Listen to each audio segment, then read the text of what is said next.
Welcome to the most expensive, deadliest, and utterly pointless vacation package in human history.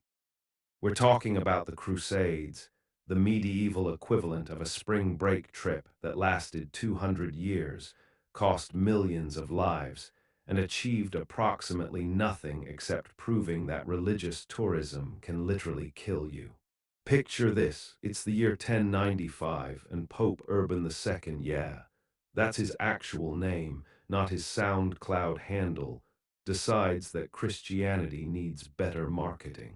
The Holy Land is under Muslim control, and apparently this is about as acceptable to medieval Christians as pineapple on pizza is to Italians.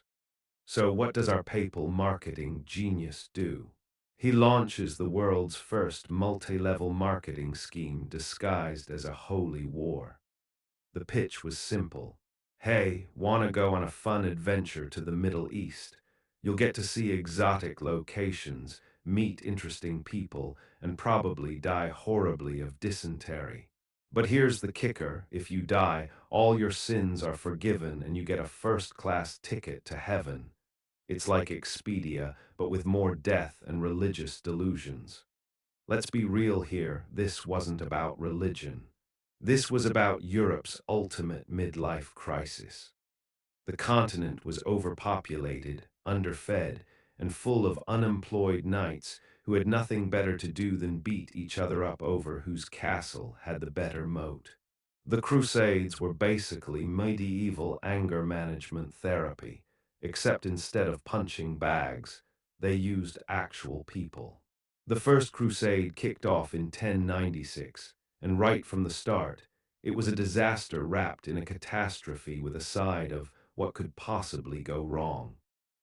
The People's Crusade, led by Peter the Hermit, who sounds like he should be running a health food store rather than a religious war, was the appetizer to this feast of failure.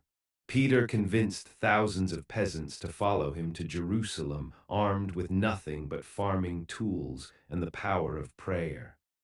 Spoiler alert, prayer doesn't stop arrows. These poor souls marched across Europe like the world's most depressing parade, stopping along the way to massacre Jewish communities, because apparently they couldn't wait until they got to the Holy Land to start the whole killing people for God thing.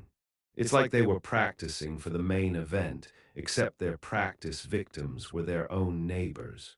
Real classy, medieval Europe.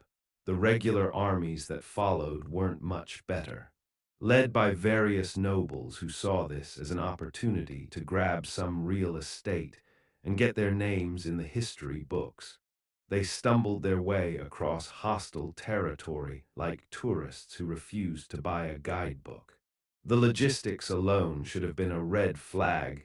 Imagine trying to coordinate a road trip with 50,000 people who don't speak the same language, hate each other's guts, and have never been more than 20 miles from their birthplace.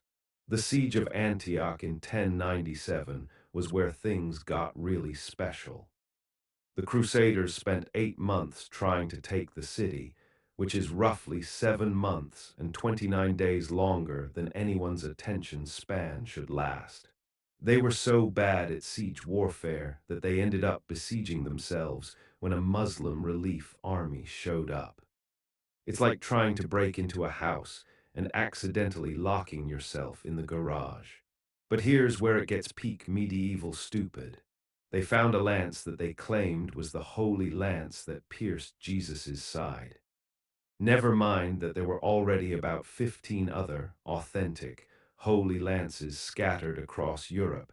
This one was special because it was conveniently discovered right when morale was at rock bottom.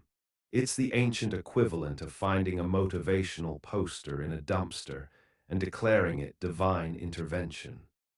The capture of Jerusalem in 1099 was midnight meme historians' favorite dumpster fire. A victory so bloody it made Game of Thrones look like a Disney parade. The streets weren't paved with gold, they were slip and slides of holy regret. They massacred pretty much everyone they could find: Muslims, Jews, and probably a few Christians who were too confused to identify themselves properly. The streets looked like a bad ketchup commercial, with chroniclers reviewing the festivities like influencers at a haunted house. So immersive, much gore, would genocide again, JK, unless. The carnage was so complete that our horses' hooves were covered in blood. Yeah, real holy guys. And what did they do with their hard-won prize? They set up crusader states that were basically European colonies in the Middle East, complete with all the cultural sensitivity of a spring break tourist in Cancun. These states lasted about as long as a snowball in hell, constantly under attack and requiring a steady stream of reinforcements from Europe to stay afloat. The whole thing was like a pyramid scheme designed by someone who'd never heard of geography. Just recruit more crusaders. What could go wrong? Everything, as it turns out. The Second Crusade was such a disaster that it made the First Crusade look like a well-planned vacation. Led by kings who apparently learned nothing from the previous debacle, it achieved the remarkable feat of making things worse while spending even more money. The economics of crusading were about as sustainable as a chocolate teapot. Nobles mortgaged their lands, peasants sold everything they owned, and the church basically ran the medieval equivalent of a GoFundMe campaign that lasted 2 centuries. The amount of money poured into these expeditions could have probably solved poverty in Europe, but instead, it went into the world's most expensive method of not accomplishing anything. The military tactics were revolutionary, if revolution means going backward about 500 years. These guys thought heavy cavalry charges could solve every problem, including walls, distance, and basic physics. It's like trying to fix a computer by hitting it with a hammer. Sometimes it works, but mostly you just break everything. The cultural exchange was fascinating too. Europeans learned about advanced mathematics, medicine, and astronomy from the very people they were trying to kill. It's like starting a fight with your neighbor and accidentally learning how to cook from them while you're wrestling in their kitchen. The irony was thicker than the armor these knights wore. The Children's Crusade of 1212 was where medieval Europe really jumped the shark. Thousands of children decided to march to Jerusalem because, clearly, if armed adults couldn't handle it, what the situation really needed was more people who hadn't hit puberty yet. Most of them never made it past the Mediterranean, which is probably for the best because the whole thing was based on the revolutionary military strategy of maybe the sea will part for us. So there you have it, the opening act of history's longest-running religious reality show. Coming up next, we'll explore how the Third Crusade proved that having famous kings doesn't guarantee success, and how the Fourth Crusade decided that if you can't beat the Muslims, you might as well attack other Christians instead. Because nothing says holy war like completely losing sight of your original objective and just attacking whoever's convenient. All right, my beautiful disaster enthusiasts, buckle up because we're about to witness the medieval equivalent of a celebrity boxing match. Except everyone loses, and the prize is a city that changes hands more often than a Hollywood marriage certificate.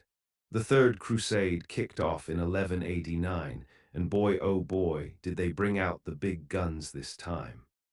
We're talking about the ultimate medieval boy band, Richard the Lionheart, Philip Augustus of France, and Frederick Barbarossa of Germany. 3 kings, 3 egos, and about 0 brain cells between them when it came to actual planning. Dear magnificent historical train wrecks, what do you call 3 kings who can't agree on anything trying to retake Jerusalem? A really expensive therapy session with swords. Frederick Barbarossa was supposed to be the experienced one, the guy who'd already been on Crusade before and should have known better. But this 70-year-old decided that leading 100,000 men across hostile territory was exactly what his retirement needed. Spoiler alert, it wasn't.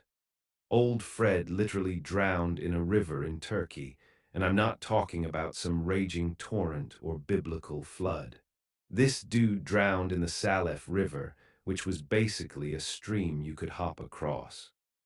The Holy Roman Emperor, conqueror of Italy, defeater of the Pope, taken out by what amounts to a large puddle. His death was so anticlimactic that his army basically gave up and went home. Imagine being a German knight, walking for months across mountains and deserts, finally getting close to the Holy Land, and then your leader dies because he couldn't figure out how to cross a creek without full armor. It's like training for the Olympics and then tripping over your shoelaces at the starting line. But wait, it gets better. The remaining pieces of Barbarossa's army that didn't immediately desert tried to preserve his body for burial in Jerusalem. Medieval refrigeration technology being what it was non-existent, they had to get creative. They boiled the flesh off his bones and carried his skeleton around like the world's most morbid travel accessory. Nothing says holy war like lugging around your dead emperor's bones in a sack. Meanwhile, Richard the Lionheart was making his grand entrance into this circus of incompetence. And let me tell you, history heathens, this guy was the medieval equivalent of an Instagram influencer, all image, no substance. He spent exactly 6 months in England during his entire 10-year reign. The rest of the time he was either crusading, imprisoned, or dead. Real hands-on leadership there, Dick. Richard's idea of strategic planning was basically charge at everything and hope for the best. He was the kind of king who thought diplomacy was what happened between sword fights. His military genius was so legendary that he managed to win battles despite having the tactical sophistication of a caffeinated toddler. The Siege of Acre became his signature performance piece. Richard showed up fashionably late to a siege that had already been going on for 2 years, because apparently being punctual is for peasants. The city was already surrounded, starving, and basically ready to surrender, but Richard needed his dramatic entrance. He immediately started a pissing contest with Philip Augustus over who got to plant their flag first when the city fell. Here's where it gets peak medieval stupid. These two supposed allies spent more time arguing with each other than fighting the actual enemy. Philip Augustus was the kind of guy who brought a calculator to a sword fight smart, methodical, and completely mismatched for this medieval action movie. Richard was all flash and spectacle. Philip was all strategy and logistics. Together, they had the chemistry of oil and water at a fireworks factory. The siege itself was a masterpiece of medieval military engineering, if by masterpiece you mean, let's throw rocks at walls until something happens. The Crusaders built siege towers that were immediately burned down, dug tunnels that collapsed, and launched attacks that were about as coordinated as a flash mob organized by text message. And now, you time-traveling disaster enthusiasts. The Muslims defending Acre were so professional that they sent negotiators to discuss surrender terms while simultaneously preparing for the next assault. It's like having a business meeting during a zombie apocalypse. Somehow, everyone stays polite while the world burns around them. Saladin, meanwhile, was watching this whole circus from the outside, probably wondering if he should intervene or just sell popcorn. This guy was the medieval equivalent of a chess grandmaster playing against someone who thinks the knights move like checkers pieces. He'd already retaken Jerusalem 2 years earlier, and now he was dealing with this parade of European dysfunction. The relationship between Richard and Saladin became the stuff of legend, mainly because chroniclers couldn't believe two military leaders could be so respectful to each other while trying to kill each other's armies. They exchanged gifts, negotiated prisoner exchanges, and generally acted like civilized human beings. It was the medieval equivalent of trash talking on Twitter, but still following each other. When Acre finally fell, Richard celebrated by massacring 3,000 Muslim prisoners because apparently keeping your word was optional when you were a Christian king. Nothing says chivalrous knight like breaking every rule of medieval warfare the moment it becomes convenient. The guy who wrote songs about honor and nobility ordered the execution of helpless captives because he was tired of feeding them. Philip Augustus took one look at this bloodbath and decided he'd had enough of Richard's brand of holy war. He packed up his toys and went home to France, leaving Richard to play soldier by himself. It's like being the designated driver at a party where everyone else is doing shots of medieval war crimes. Richard's march down the coast became the stuff of military legend, mainly because he managed to not get completely destroyed by Saladin's hit-and-run tactics. The Battle of Arsuf was Richard's moment to shine, a perfectly executed medieval battle that accomplished absolutely nothing strategic. He won the battle and somehow managed to lose the war. The negotiations for Jerusalem were pure comedy gold. Richard, who couldn't even speak Arabic, was trying to negotiate with Saladin, who spoke multiple languages and had been doing diplomacy since before Richard knew which end of a sword to hold. It's like watching a tourist try to haggle at a bazaar while completely missing the fact that the merchant is fluent in their language. Richard's brilliant solution to the Jerusalem problem was to suggest that his sister marry Saladin's brother, creating a joint Christian-Muslim kingdom. This proposal went over about as well as you'd expect, like suggesting a vegan barbecue to a Texas rancher. Both sides were so appalled by the idea that they briefly considered just calling off the whole war and pretending it never happened. The Third Crusade ended with Richard signing a treaty that basically said, "We'll agree to disagree about Jerusalem, but Christians can visit as tourists."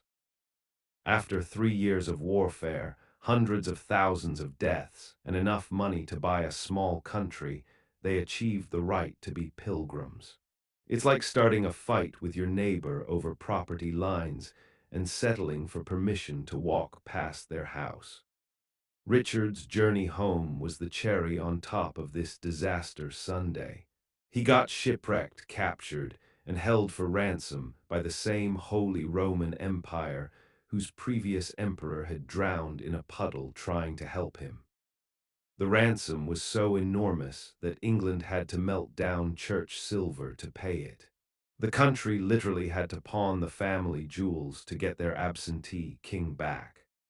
The whole Third Crusade was basically a very expensive lesson in why celebrity endorsements don't guarantee product quality. You put three famous kings in charge of a military campaign, and what do you get? One dead emperor, one king who rage quit, and one king who spent more time imprisoned than actually ruling. It's the medieval equivalent of a supergroup that breaks up before finishing their first album. Oh, buckle up, you gluttons for historical punishment, because we're about to witness the most spectacular navigation failure in human history. The Fourth Crusade is what happens when you give a GPS to someone who thinks the earth is flat, and then add religious fanaticism and Venetian capitalism to the mix. Spoiler alert, it gets worse. Let's be real here, the Fourth Crusade wasn't even trying to be a crusade by the end. It was like ordering a pizza and somehow ending up robbing a bank. These knuckle-dragging holy warriors managed to completely forget what they were supposed to be doing and decided to sack Constantinople instead of Jerusalem. It's the medieval equivalent of getting so lost on your way to Disneyland that you accidentally invade Canada. Picture this disaster brewing, Pope Innocent III, and oh, the irony of that name calls for another crusade in 1202. Because apparently, 3 previous failures weren't enough data to suggest that maybe, just maybe, this whole armed pilgrimage thing wasn't working out. But hey, 4th time's the charm, right? Like a gambling addict doubling down after losing the house, the mortgage, and the kids' college fund. The brilliant plan was to attack Egypt first, because some genius with a map figured out that controlling Egypt would somehow make taking Jerusalem easier. It's like deciding to conquer Alaska to get better access to Florida. The strategic thinking was about as sophisticated as a toddler's finger painting, but with more death and religious delusion. Here's where it gets peak medieval stupid, my beautiful misguided time travelers. They needed ships to get to Egypt, so they made a deal with Venice. Venice, the city that would sell their own grandmothers if the price was right. These crusaders walked into negotiations with the Venetians like lambs to the slaughter, except the lambs were armed and thought they were clever. The Venetians, led by Enrico Dandolo, a 90-year-old blind doge who had more business sense in his pinky finger than the entire crusader army had in their collective skull, saw these religious tourists coming from a mile away. Literally, the guy was blind and still spotted the suckers faster than a carnival barker spots a mark with a full wallet. The contract was pure genius, evil genius, but genius nonetheless. The Crusaders agreed to pay 85,000 marks for transport. That's roughly equivalent to asking for a ride to the airport and being charged the GDP of a small country. The Venetians were basically running the medieval version of surge pricing, except instead of a 2 times multiplier, it was more like a sell your soul and your firstborn multiplier. When the Crusaders showed up in Venice, they realized they'd made a tiny miscalculation. They didn't have the money. Shocking, I know. It's like showing up to a 5-star restaurant with pocket change and expecting to order the tasting menu. The Venetians, being the charitable souls they were, offered an alternative payment plan. Just help us conquer some cities that owe us money. What could go wrong? The first stop was Zara, a Christian city in modern-day Croatia. Yes, you read that right. Their first act of holy war was attacking fellow Christians. The Pope excommunicated them faster than you can say mission creep, but did they care? About as much as a tech CEO cares about user privacy. They had a job to do, and by God, they were going to do it wrong. The siege of Zara was like watching a demolition crew accidentally tear down the wrong building. The city surrendered almost immediately because, let's face it, they weren't expecting a crusader army to show up at their doorstep asking for tribute money. It's the medieval equivalent of the mafia showing up at your lemonade stand demanding protection money. But wait, it gets better. While they were busy conquering random Christian cities for the Venetians, a Byzantine prince named Alexios showed up with a proposal that would make a used car salesman blush. He promised to pay their debts, provide supplies, and help them with their crusade if they just helped him overthrow his uncle and put him on the throne in Constantinople. The Crusaders looked at this obvious scam and said, "Sounds legit." By the way, what's the difference between a 4th crusade and a pyramid scheme? The pyramid scheme is more honest about what it's trying to do. The march to Constantinople was like watching a slow-motion car crash directed by someone who'd never seen a car before. These holy warriors convinced themselves that they were doing God's work by installing a puppet emperor in the richest Christian city in the world. It's like robbing a church and claiming you're collecting donations. The first siege of Constantinople in 1203 was a masterpiece of medieval incompetence. The Crusaders attacked the strongest fortress in Europe with all the strategic sophistication of a toddler having a tantrum. The Byzantines watched from their walls like they were observing a particularly violent street performance. When they finally got Prince Alexios on the throne, he immediately realized he'd made promises he couldn't keep. The guy had basically written checks with his mouth that his empire couldn't cash. He promised the Crusaders money he didn't have, support he couldn't provide, and troops that existed only in his imagination. It's like running for president on a platform of free unicorns for everyone. The Byzantines, unsurprisingly, weren't thrilled about their new emperor who'd brought an army of Western barbarians to their doorstep. They overthrew him faster than you can say buyer's remorse, and installed someone who told the Crusaders exactly where they could stick their demands for payment. The Crusaders' response to this betrayal was about as measured and proportional as you'd expect from a group of armed religious fanatics who'd already lost the plot entirely. They decided to conquer Constantinople for themselves. Let's be real, they were probably relieved to have an excuse to just steal everything instead of pretending this was about religion. The Second Siege of Constantinople in 1204 was where the Fourth Crusade finally dropped all pretense of being a holy war and revealed itself for what it really was: the world's most expensive shopping spree.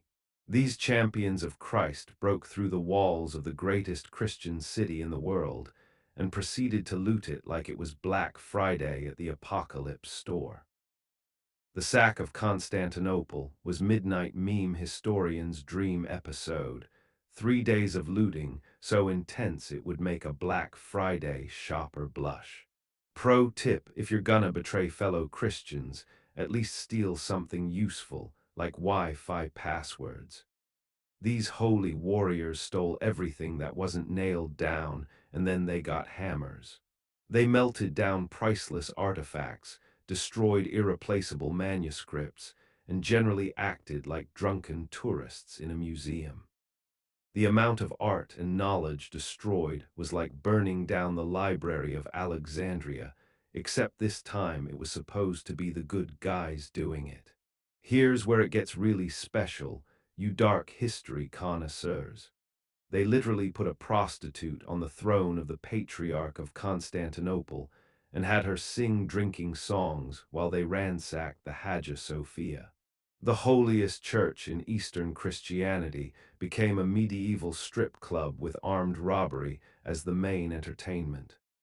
The level of sacrilege was so spectacular that even other medieval people were like, damn, that's messed up. The Crusaders divided up the Byzantine Empire like they were splitting a pizza, except the pizza was a 1,000-year-old civilization, and they were too stupid to figure out how to run it. They created the Latin Empire of Constantinople, which lasted about as long as a snowball in hell and was about as popular as a tax audit. Meanwhile, the actual Holy Land, the place they were supposed to be liberating, remained in Muslim hands. The Crusaders had managed to travel 2,000 miles in the wrong direction and conquer the wrong people while completely forgetting what they were supposed to be doing.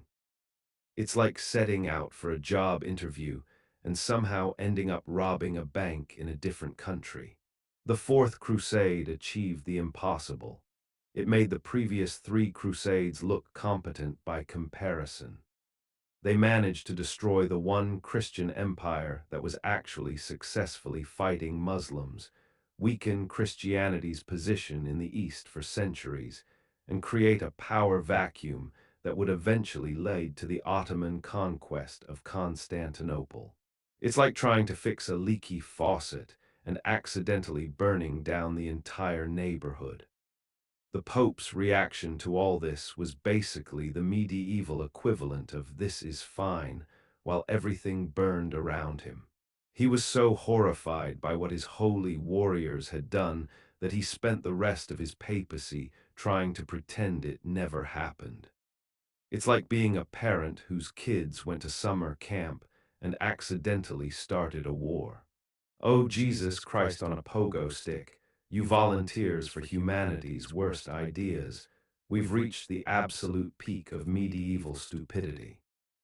The Children's Crusade of 1212 is what happens when you take the already brain-dead concept of crusading and somehow make it even dumber by adding children to the mix. It's like looking at a dumpster fire and deciding it needs more gasoline and kindergartners. Let's be real here. After 4 adult crusades that accomplished jack squat, except proving that European nobility had the collective IQ of a soggy pretzel, medieval Europe looked at this track record and said, "You know what this needs? More people who haven't hit puberty yet." It's the kind of logic that would make a modern politician blush with embarrassment. The whole thing started with 2 kids who apparently had visions, Stephen of Cloyes in France and Nicholas from Germany. These 12-year-old prophets convinced themselves that Jesus Christ personally appeared to them and said, "Hey kids, want to take a really long walk to Jerusalem?" Because apparently, when armed knights with decades of military experience can't handle the job, what the situation really needs is more people who still believe in the tooth fairy. Stephen of Cloyes was the French version of this disaster. This shepherd boy claimed that Jesus appeared to him disguised as a pilgrim and handed him a letter. A letter from Jesus. Written in medieval French, no doubt, because the Son of God apparently learned to write in the local vernacular. The kid couldn't even read, but sure, let's trust his interpretation of divine correspondence. It's like getting medical advice from someone who thinks Band-Aids cure cancer. The French adults' response to this was about as rational as you'd expect from people who thought the earth was flat and demons caused bad weather. Instead of saying, "Hey kid, maybe you should stick to shepherding," they said, "This seems legit. Let's send our children on a suicide mission because a 12-year-old had a dream." The medieval equivalent of letting your toddler plan your retirement strategy. Gather round, you glorious disasters from the past. What's the difference between the Children's Crusade and a modern MLM scheme? The MLM scheme has better survival rates.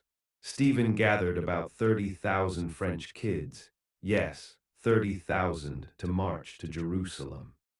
30,000 children. That's more kids than most modern cities have in their entire school system, and they all decided to take a stroll through hostile territory to fight professional soldiers.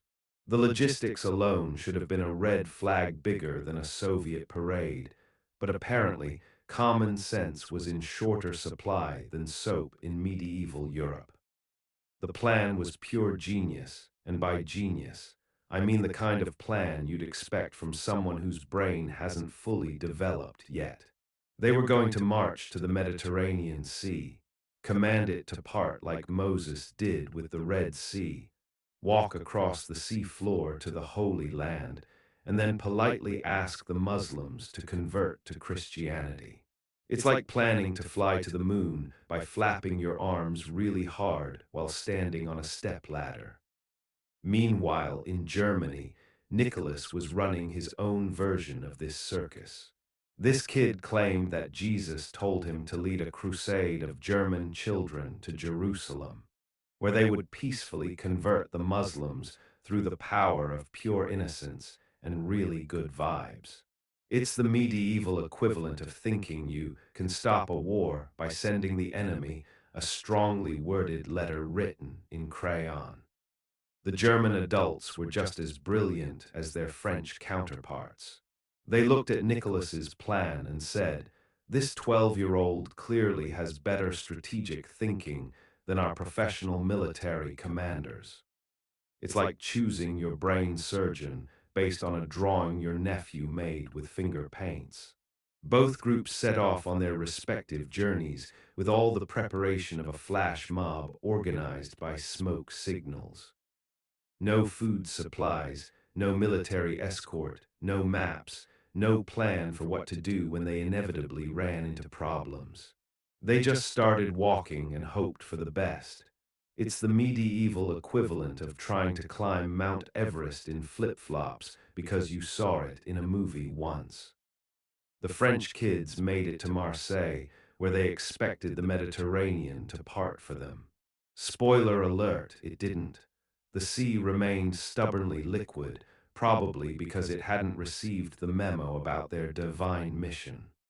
The kids stood on the beach, staring at the water like it had personally betrayed them.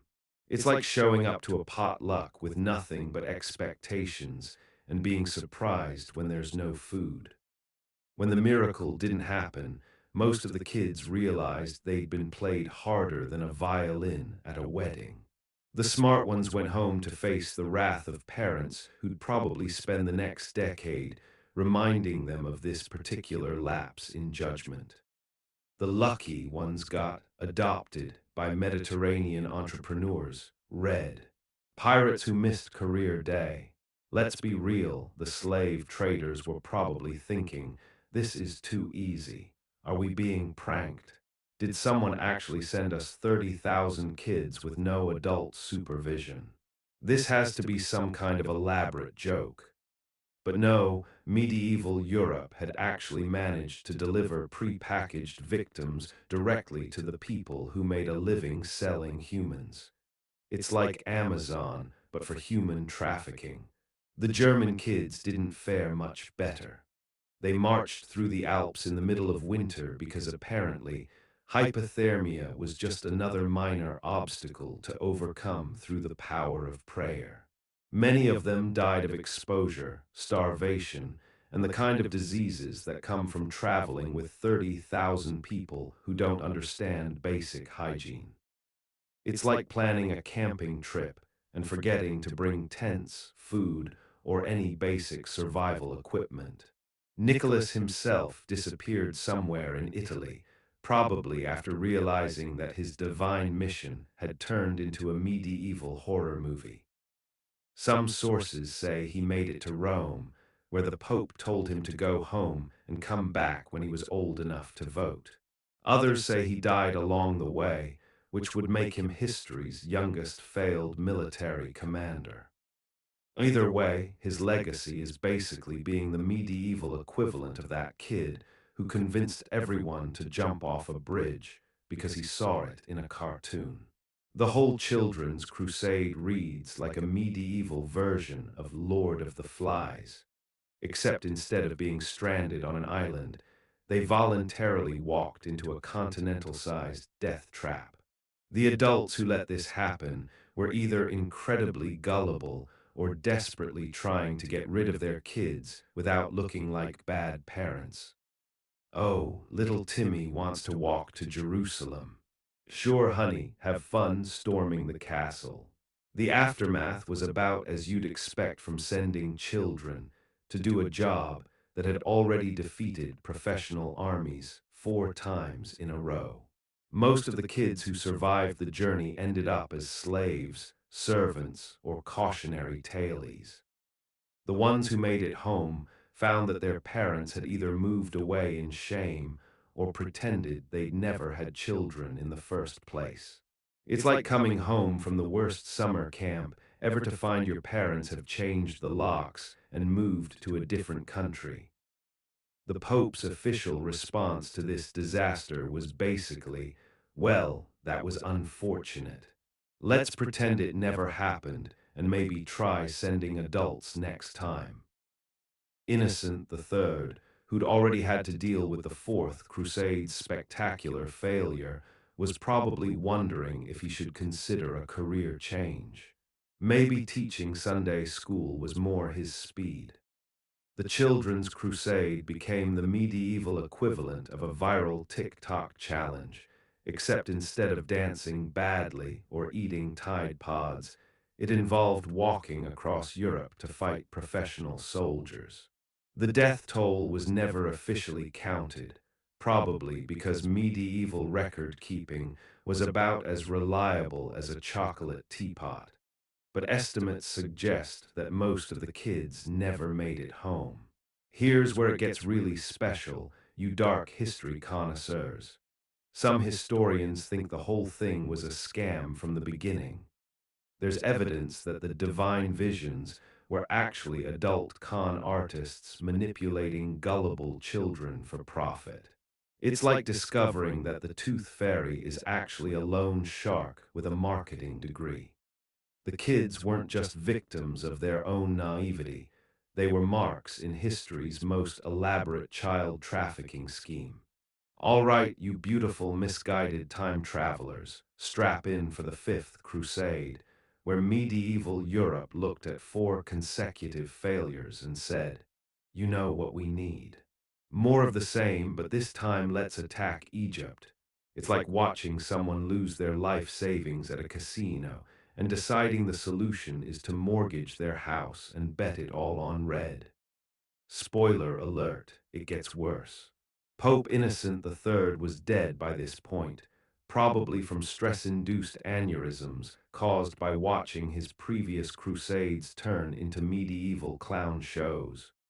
But his successor, Honorius III, decided to keep the tradition alive. Because apparently the papal motto was, if at first you don't succeed, try again, until you've depleted the entire European gene pool. The brilliant strategy this time was to attack Egypt first, then use it as a base to retake Jerusalem. It's like planning to conquer Japan by first invading Australia. Technically, they're both in the same hemisphere, but that's about where the logic ends. The strategic thinking was about as sophisticated as a toddler's understanding of international relations. Let's be real here, these medieval masterminds had looked at a map and noticed that Egypt was close to the Holy Land. Close being a relative term when you're dealing with people who think the world is flat and dragons live at the edges. Their geographic knowledge was about as reliable as a weather forecast from a fortune teller reading tea leaves. The expedition was led by John of Brienne, the king of Jerusalem who didn't actually control Jerusalem, and Cardinal Pelagius, a papal legate who thought military strategy was something you learned from reading the Bible. It's like putting a mall cop and a Sunday school teacher in charge of a Navy SEAL operation. The competence level was somewhere between complete disaster and hold my beer and watch this. Now think about this, you medieval mistake enjoyers. What do you call a crusade led by a king without a kingdom and a cardinal without a clue? A really expensive way to learn geography. They landed in Egypt in 1218 and immediately laid siege to Damietta, a fortress city that controlled the Nile Delta. The siege lasted 18 months, because apparently medieval siege warfare was like trying to open a pickle jar with your bare hands while blindfolded. These holy warriors spent a year and a half throwing rocks at walls and wondering why the walls weren't cooperating. The Egyptians inside Damietta were probably taking bets on how long it would take the Crusaders to give up and go home. "I'll give them 6 months," said one. "Nah, these guys are special, they'll stick around for at least a year," said another. Nobody bet on 18 months because that would have been insane even by medieval standards. The siege engines were about as effective as a chocolate teapot. The Crusaders built towers that fell over, dug tunnels that collapsed, and launched attacks with all the coordination of a flash mob organized by carrier pigeon. It's like watching a group of drunk toddlers try to build IKEA furniture while wearing oven mitts. Cardinal Pelagius spent the entire siege arguing with everyone about strategy, because apparently being ordained gave you instant expertise in military tactics. He overruled actual military commanders with the confidence of a Karen demanding to speak to the manager at a McDonald's. His strategic genius was matched only by his complete inability to learn from literally any mistake. The Egyptians, meanwhile, were being led by Al-Kamil, who was basically the medieval equivalent of a chess grandmaster playing against people who thought the pieces were actual horses. He watched the Crusaders stumble around outside his city like a nature documentary about the world's most incompetent predators. When Damietta finally fell in 1219, it was less due to Crusader military brilliance and more because the city had been under siege for so long that everyone inside was either dead or had given up the will to live. It's like winning a staring contest because your opponent died of old age. The Crusaders' victory celebration was premature to say the least. They'd captured one city after 18 months of effort, and they acted like they'd conquered the entire Middle East. It's like celebrating getting a participation trophy at the Special Olympics, technically an achievement, but maybe not worth the champagne and confetti. Al-Kamil, being a reasonable human being, offered to trade Jerusalem for Damietta. Jerusalem, the entire point of the Crusade, the city they'd been trying to capture for over a century. And what did the Crusaders do? They said no. They turned down the one thing they'd been fighting for because Cardinal Pelagius thought they could get a better deal. It's like being offered $1 million and saying, "Nah, I'll hold out for $1 billion." The reasoning was pure medieval logic. If the Egyptians were willing to trade Jerusalem for Damietta, then Damietta must be more valuable than Jerusalem. It's like assuming that because someone offered to trade their Ferrari for your bicycle, bicycles must be worth more than sports cars. The level of strategic thinking was somewhere between non-existent and actively harmful. King John of Brienne, who actually had some military experience, told Cardinal Pelagius that this was the dumbest idea since the Children's Crusade. But Pelagius had divine authority, which apparently trumped common sense, military experience, and basic logic. It's like letting a mall security guard overrule a Navy SEAL because he has a fancier uniform. So instead of taking the deal and going home victorious, they decided to march on Cairo. Cairo, the capital of Egypt, with an army that had taken 18 months to capture one city. The confidence level was matched only by the complete detachment from reality. It's like deciding to climb Mount Everest because you successfully climbed a stepladder. The march to Cairo was a masterpiece of medieval military incompetence. They marched during the Nile flood season because apparently nobody thought to consult a calendar or maybe ask a local about the best time to invade. It's like planning a beach vacation during hurricane season because you got a good deal on the hotel. The Crusaders found themselves trapped between the flooding Nile and the Egyptian army, with about as much chance of escape as a fish has of climbing a tree. Al-Kamil probably couldn't believe his luck. The invaders had literally marched themselves into a trap without any help from him. It's like watching your enemies commit suicide and wondering if you should intervene or just make popcorn. The surrender negotiations were probably the most humiliating diplomatic meeting in medieval history. Cardinal Pelagius had to crawl back to Al-Kamil and beg for mercy. After turning down the exact same deal he was now desperate to accept. It's like rejecting a job offer and then showing up at the company a month later asking to be hired as an unpaid intern. Al-Kamil, being a classy guy, agreed to let them leave Egypt in exchange for Damietta and an 8-year truce. The Crusaders gave up everything they'd gained, wasted 3 years of their lives, and achieved absolutely nothing except proving that human stupidity knows no bounds. It's like spending your life savings on lottery tickets and then burning the losing tickets for warmth. The Fifth Crusade's final tally was spectacular. 0 cities captured, 0 strategic gains, 0 military victories, and one very embarrassing lesson in why you shouldn't turn down exactly what you came for. They'd managed to achieve negative progress. They actually made things worse than when they started. It's like trying to fix a leaky faucet and somehow flooding the entire neighborhood. The aftermath was about as you'd expect from people who'd just spent 3 years proving that medieval Europe's strategic thinking was on par with a goldfish's memory span. The survivors went home to explain to their families why they'd wasted years of their lives and all their money on what amounted to the world's most expensive geography lesson.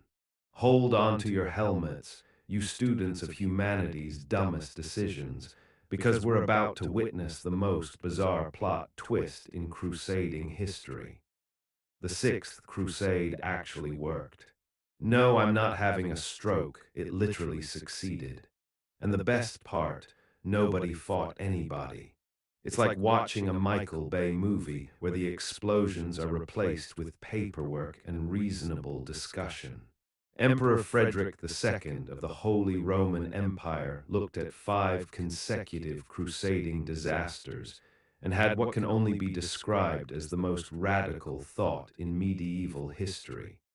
What if we just talk to them? It's like someone suggesting you try turning it off and on again after watching 5 people try to fix a computer with a sledgehammer.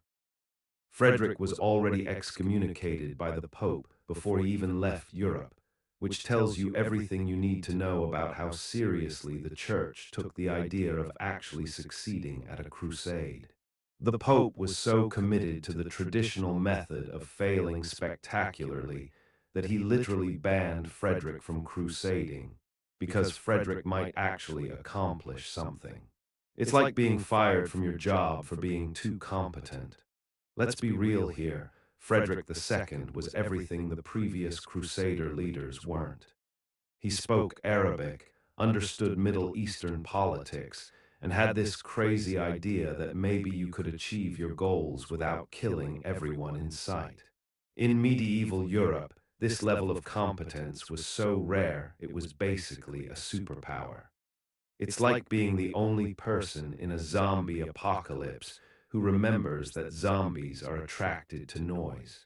The guy arrived in the Holy Land in 1228 with an army, but instead of immediately starting the traditional medieval pastime of siege everything until it falls down, he did something unprecedented.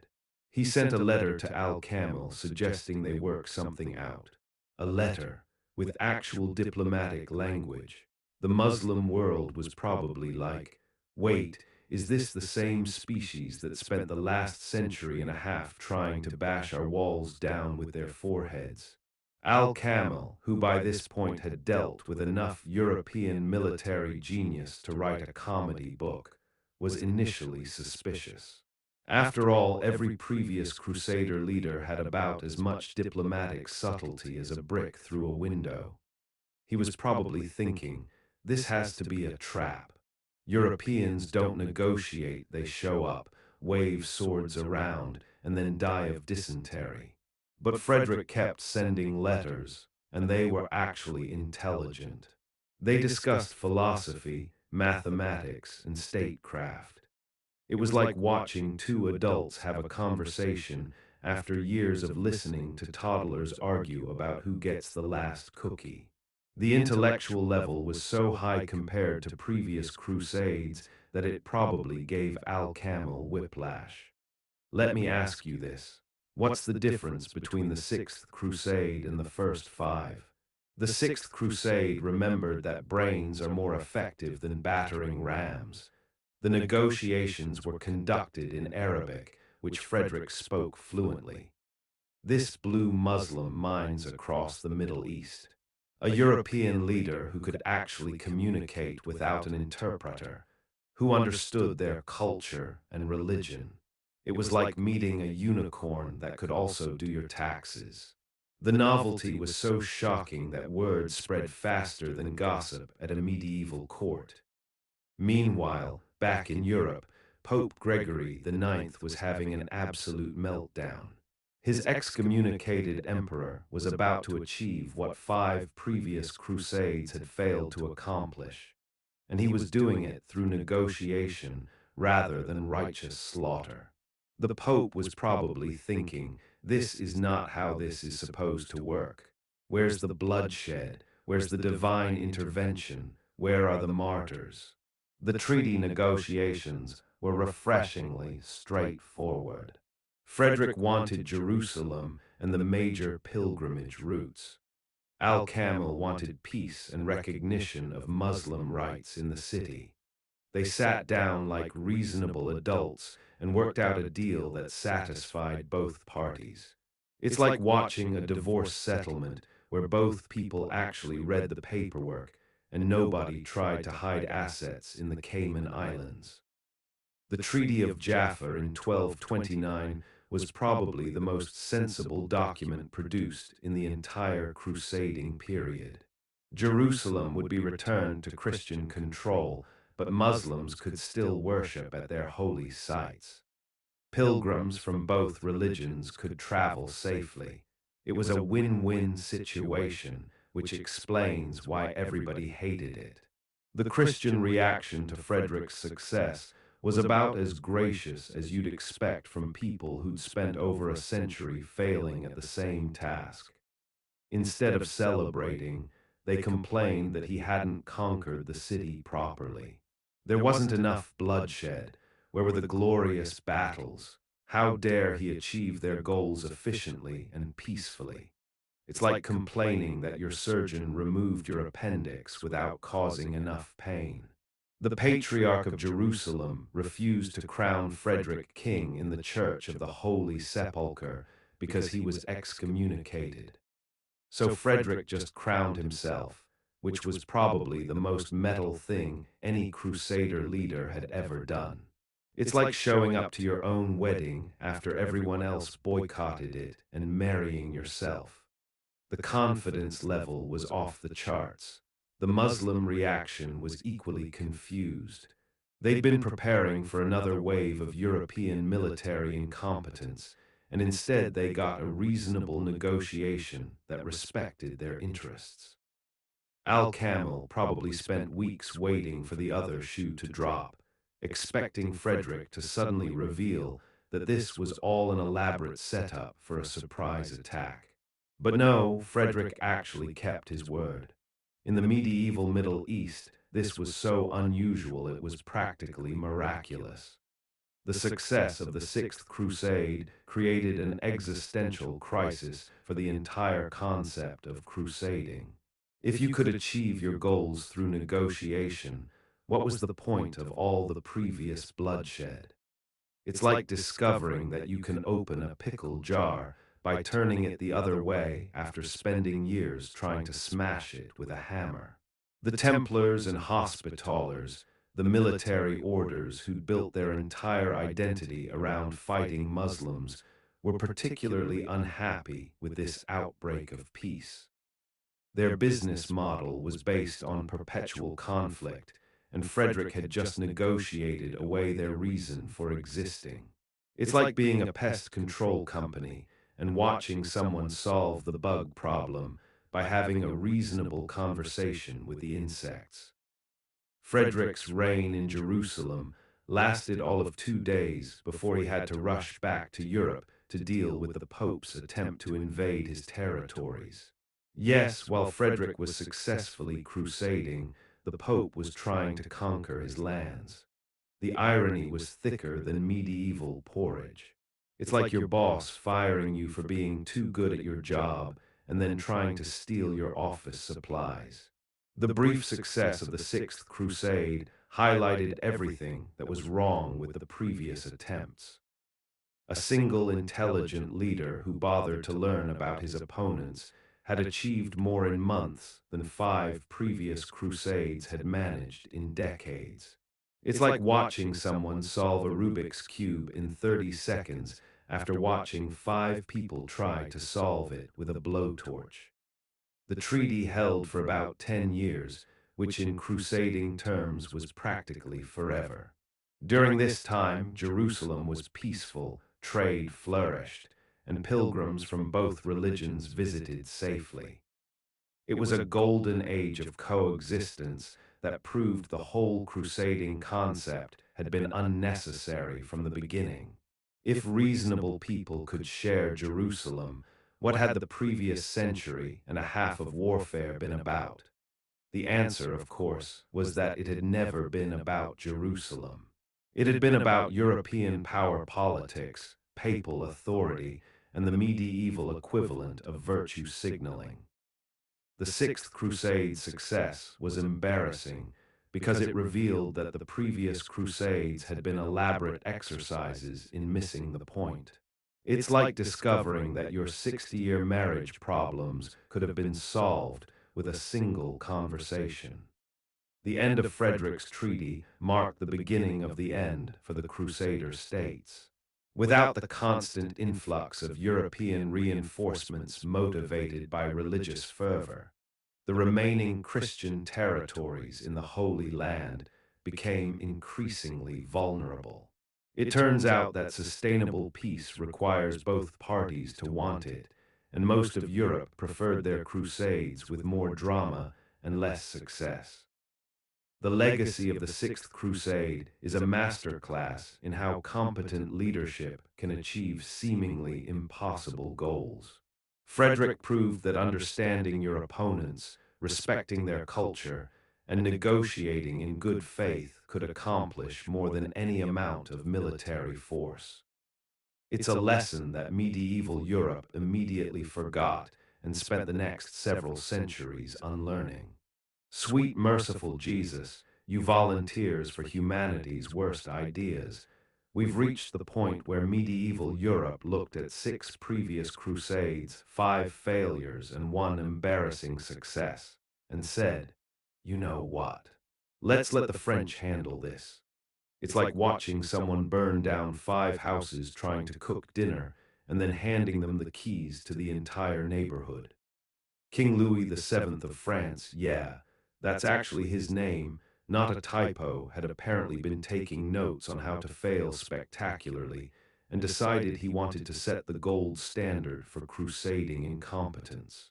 The guy looked at Frederick II's diplomatic success and said, that's nice, but what if we went back to the traditional method of accomplishing nothing while spending enormous amounts of money? Let's be real here, Louis was the medieval equivalent of that rich kid who buys the most expensive equipment for every hobby and then wonders why he's still terrible at everything. He had unlimited resources, unlimited confidence, and unlimited capacity for making the worst possible decisions at every opportunity. It's like watching someone with a platinum credit card try to fix a leaky faucet by buying a new house. The Seventh Crusade kicked off in 1248 with all the strategic planning of a drunk college student deciding to drive to Vegas at 3 in the morning. Louis looked at the Fifth Crusade's spectacular failure in Egypt and thought, those guys had the right idea, they just didn't execute it properly. It's like watching the Titanic sink and deciding the problem was that they didn't hit the iceberg hard enough. Ask yourself, you dark history connoisseurs, what's the difference between the Seventh Crusade and the Fifth Crusade? The Seventh Crusade proved that French people could fail just as spectacularly as everyone else, but with better fashion sense. The plan was to attack Egypt again, because apparently learning from previous mistakes was for peasants. Louis had convinced himself that he could succeed where the Fifth Crusade had failed, mainly because he was French and therefore automatically superior to everyone else. The confidence level was matched only by the complete detachment from reality. The French army landed in Egypt in 1249 and immediately began the traditional crusading pastime of laying siege to Damietta. Except this time, the city surrendered almost immediately, which confused the hell out of everyone. The Crusaders were prepared for an 18-month siege like last time, and instead, they found themselves in possession of a major Egyptian city after barely a week. It's like showing up to a fight and having your opponent immediately surrender because they had somewhere else to be. The easy victory at Damietta should have been a warning sign. When something that was previously impossible becomes suspiciously easy, smart people start asking questions. But Louis was so excited about his military genius that he completely missed the fact that he was walking into a trap. It's like finding a $50 bill on the sidewalk and not wondering why there's a sniper on the roof. The Egyptians, led by the last Ayyubid Sultan, had learned from their previous encounters with European military intelligence. Instead of trying to defend every city, they decided to let the Crusaders march inland and then cut off their supply lines. It's like letting a burglar into your house and then locking the door behind them. The strategy was so simple it was brilliant, and so brilliant it was completely invisible to French military minds. Louis decided to march on Cairo during the Nile flood season because apparently the French approach to military strategy was to repeat other people's mistakes, but with more arrogance. The march to Cairo was like watching someone try to walk on water because they'd seen it in a movie once. The confidence was admirable, the execution was catastrophic. The Battle of Farisker in 1250 was where Louis's military genius finally met reality, and reality won by a knockout in the first round. The French army found themselves trapped between the Nile and the Egyptian army, with about as much chance of escape as a fish has of becoming a professional mountain climber. It's like playing chess against someone who's been planning their moves for 3 years while you've been eating the pieces. Louis himself was captured, which was probably the most personally embarrassing thing that had happened to a French king since. Well, since the last time a French king got captured. The ransom negotiations were probably the most humiliating diplomatic meeting in French history, and that's saying something considering French diplomatic history. The ransom was set at 400,000 livres, which was basically the entire GDP of France at the time. It's like being asked to pay for a coffee with your house, your car, and your firstborn child. The French treasury was so broke after paying the ransom that they had to melt down church silver and sell noble titles to random peasants with money. It's like having a garage sale where you're selling your dignity and your children's future. But wait, it gets better. Louis didn't learn from this experience. No, this beautiful disaster of a king looked at his spectacular failure and said, I need to try that again, but this time I'll do it right. It's like touching a hot stove, getting burned, and then deciding the problem was that you didn't touch it hard enough. The Eighth Crusade in 1270 was Louis's chance to prove that French stupidity knew no bounds. This time, instead of attacking Egypt, he decided to attack Tunisia. Because apparently, conquering random North African countries was the new strategy for retaking Jerusalem. It's like trying to fix your car by painting your house. Technically, both involve tools and effort, but the connection is questionable at best. The reasoning was pure French logic. If they conquered Tunisia, they could use it as a base to attack Egypt, which they could then use as a base to attack Jerusalem. It's like planning to climb Mount Everest by first climbing the Empire State Building, then the Eiffel Tower, then maybe considering looking at a map of the Himalayas. The Eighth Crusade lasted about as long as a French military victory, which is to say, not very long at all. Louis's army landed in Tunisia and immediately began dying of dysentery faster than you could say strategic planning. It's like watching someone try to swim across the ocean and drowning in the harbor before they even get started. Louis himself died of dysentery in Tunis, which was probably the most anticlimactic end to a crusading career in history. The guy who'd spent his entire reign trying to be the greatest crusader king in history died of medieval diarrhea in a country that had nothing to do with his stated objectives. It's like training your entire life to climb Mount Everest and then dying from food poisoning at base camp.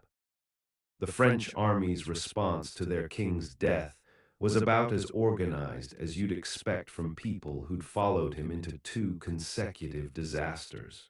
They packed up and went home without accomplishing anything, leaving behind a legacy of failure so complete that it made the previous crusades look competent by comparison.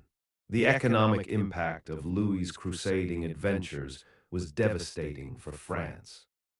The country had spent the equivalent of several years' worth of tax revenue on two expeditions that achieved absolutely nothing except proving that French military planning was an oxymoron.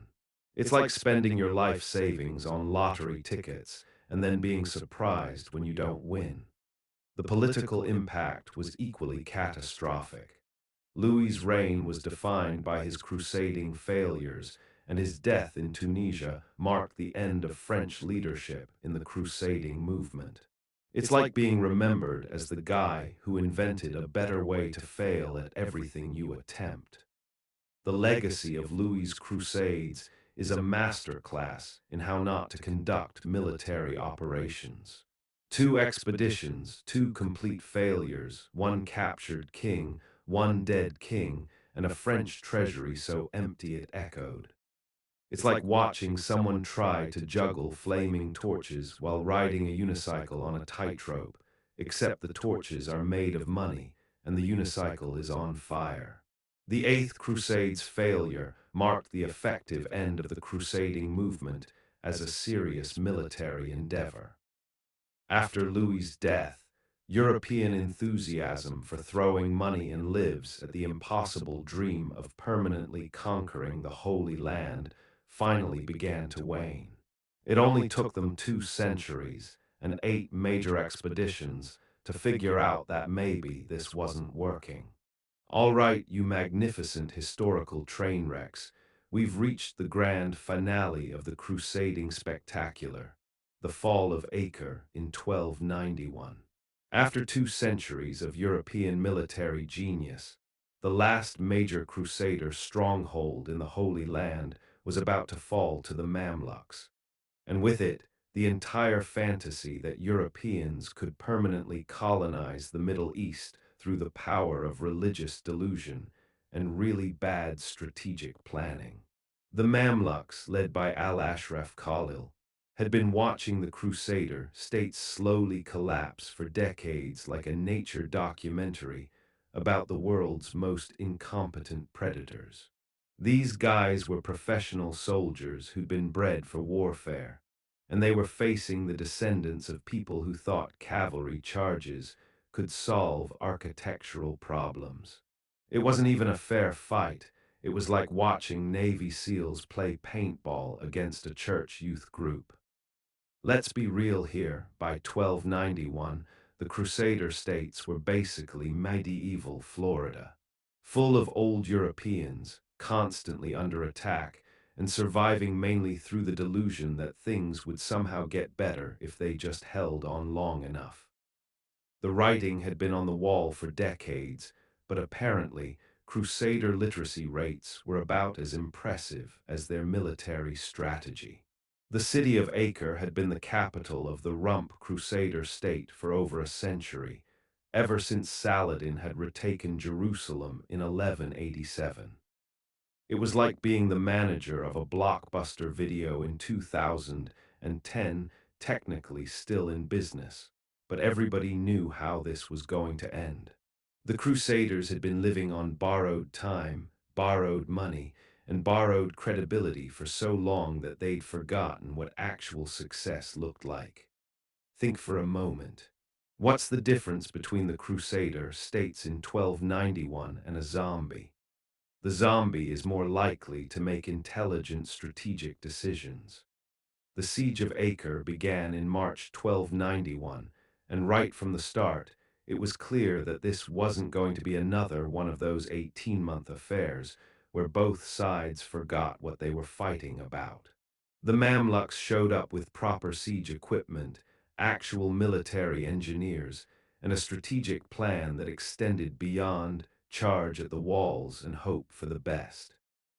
It was like watching a professional demolition crew work after 2 centuries of watching people try to knock down buildings with their foreheads. The Crusader defense was about as organized as you'd expect from people whose military tradition was based on 200 years of consecutive failures. They had knights who'd never seen a real battle, mercenaries who were mainly there for the paycheck, and military orders who spent more time arguing with each other than fighting the enemy. It's like trying to defend your house with a team of reality TV stars who keep stopping to film confessionals. The Templars and Hospitallers, those pinnacles of medieval military excellence, spent the siege fighting each other almost as much as they fought the Mamluks. These supposedly elite religious warriors were so busy with their internal politics that they barely noticed the enemy was literally knocking down their walls. It's like being on the Titanic and starting a fistfight over who gets to rearrange the deck chairs. The siege lasted 2 months, which in medieval terms was basically a quick weekend project. The Mamluks had learned from decades of watching European siege warfare and had concluded that the traditional method of throw rocks at walls until something happens was inefficient. Instead, they used mathematical precision, engineering expertise, and actual planning. It was like watching someone solve a Rubik's Cube after watching 2 centuries of people try to solve it with a blowtorch. The civilian population of Acre spent the siege in a state of panic that was equal parts terror and disbelief. These people had been living under the protection of the greatest military orders in Christendom, and now they were watching those same orders get systematically dismantled by people who actually understood warfare. It's like finding out that your bodyguard is actually a mime who's been pretending to know karate. The final assault on May 18th was less a battle and more a demolition project. The Mamluks broke through the walls with the efficiency of a professional wrecking crew, while the Crusaders defended with all the effectiveness of a scarecrow in a hurricane. The city fell in a single day, which was probably faster than most modern apartment moves. The Templars' last stand was like a group of Karens demanding to speak to the manager during a zombie apocalypse, heroic, pointless, and ending with someone getting eaten. As the walls crumbled, these warrior monks finally realized their 200-year gig was up. Midnight Meme Historian rating, 1 out of 10 stars for historical roleplay gone wrong. The last stand of the Templars in their fortress tower was the stuff of legend tragic, pointless legend.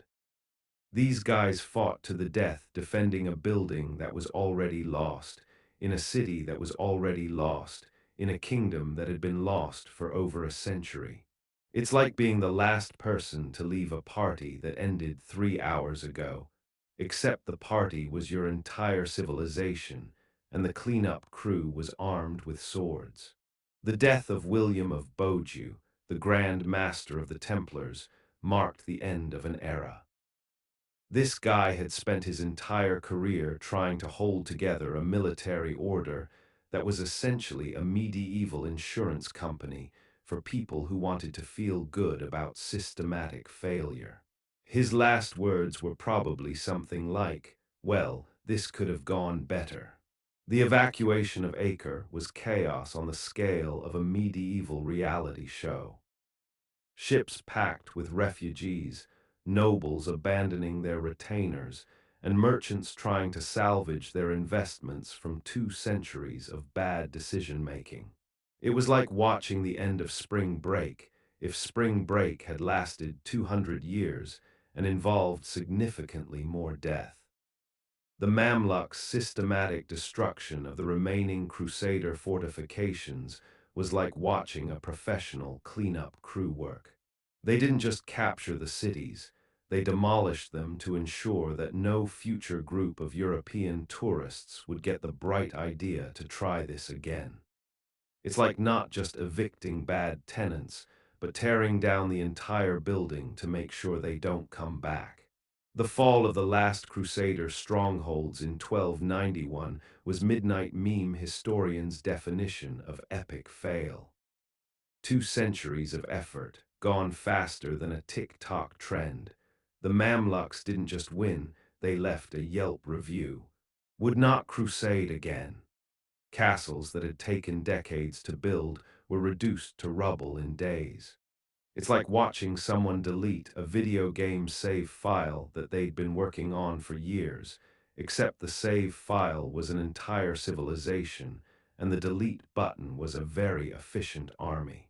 The European response to the loss of Acre was about as effective as you'd expect from people who'd spent 2 centuries proving that learning from experience was for peasants.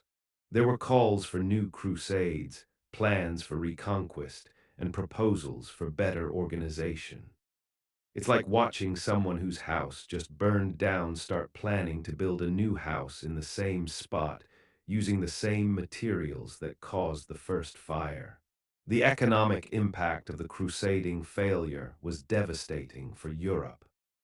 2 centuries of pouring money into a military adventure that achieved nothing had drained treasuries, impoverished nobles, and diverted resources from useful projects.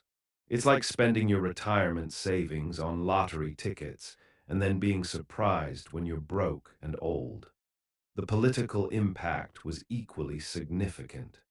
The failure of the Crusader states marked the end of papal claims to universal authority over Christian military affairs. The Pope could no longer convince European kings to bankrupt themselves for the greater glory of God, mainly because everyone had figured out that the glory part was negotiable, but the bankruptcy was guaranteed. The social impact was perhaps the most profound. The crusading ideal had been the defining characteristic of European nobility for 2 centuries. Knights who couldn't afford to go on crusade were considered failures, and kingdoms that didn't contribute to the cause were seen as deficient in Christian virtue. The collapse of the Crusader states revealed that this entire social structure was built on a foundation of systematic incompetence. The technological impact was the only positive result of the entire crusading enterprise. Europeans had learned about advanced mathematics, engineering, medicine, and astronomy from the very people they'd been trying to conquer. It's like starting a fight with your neighbor and accidentally learning how to perform brain surgery while you're wrestling on their kitchen floor. The fall of Acre in 1291 marked the end of the medieval world's most expensive, longest-running, and least successful military campaign. 2 centuries, 8 major expeditions, countless minor ones, millions of deaths, and enough money to buy several small countries had achieved exactly nothing except proving that European military planning was an art form unto itself. Specifically, the art of snatching defeat from the jaws of victory.